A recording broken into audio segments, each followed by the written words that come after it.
ഒന്ന് കേട്ടു നോക്ക്. ൊപ്പം 4 കൈകളുള്ള ഒരു ദേവീരൂപമായാണ് ഭാരതാംബയെ രവിവർമ്മ ചിത്രീകരിച്ചത്. എന്തായാലും ഭാരതമാതാവ് എന്ന് പറയുന്നത് RSSകാരുടെയോ BJPക്കാരുടെയോ ഒരു അമ്മ എന്ന സങ്കല്പത്തിലാണ് ഇപ്പോൾ പല രാഷ്ട്രീയക്കാരും കാണുന്നത്. സ്മരണയും കൂടിയാണത്. അത് ദുർഗ, അതായത് നമുക്കറിയാമല്ലോ, സ്വംഹി ദുർഗ, അവിടുത്തെ ദുർഗയാണ്. ദശപ്രഹരണധാരിണി, കമലദളവിഹാരിണി.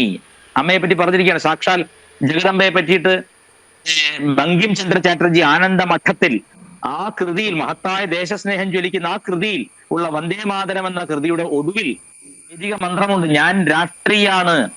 ദേവി പറയാണ്, ഭഗവതി സാക്ഷാൽ ജഗദമ്പ ഋഗ്വേദീയമായ ഏറ്റവും ലോകത്തിലെ ഏറ്റവും പഴക്കമുള്ള വിജ്ഞാന രാശി, ജ്ഞാനരാശിയാണ് വേദം. ആ വേദത്തിൽ പറഞ്ഞിരിക്കുകയാണ് അഹം രാഷ്ട്രീ. ദേവി പറയുക എന്താ കാരണം? ഞാൻ രാഷ്ട്രീയ എന്ന ശബ്ദം ഇന്നത്തെ കാലത്ത് രാജ്ഞി എന്ന് ഉപയോഗിക്കുന്നത് ഞാൻ ഈ രാജ്യം ഈ ലോകം ഭരിക്കുന്നവളാണെന്നാണ്, ലോകത്തെ മുഴുവൻ ഭരിക്കുന്നവളാണെന്നാണ്.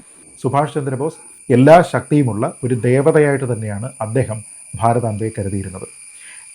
അംബേദ്കറിനെ സംബന്ധിച്ചിടത്തോളം ഈ കോൺസെപ്റ്റുകളെല്ലാം തന്നെ അദ്ദേഹം എതിർത്തതാണ്. അപ്പം അങ്ങനെ നോക്കിക്കഴിഞ്ഞാൽ അംബേദ്കറിൻ്റെയും ഭഗത് സിംഗിൻ്റെയും ഒക്കെ ഭാരതമാതാവ് എന്ന സങ്കല്പത്തിനെ വ്യാഖ്യാനിക്കുന്ന രീതികളിൽ സാമ്യവും കാണാം.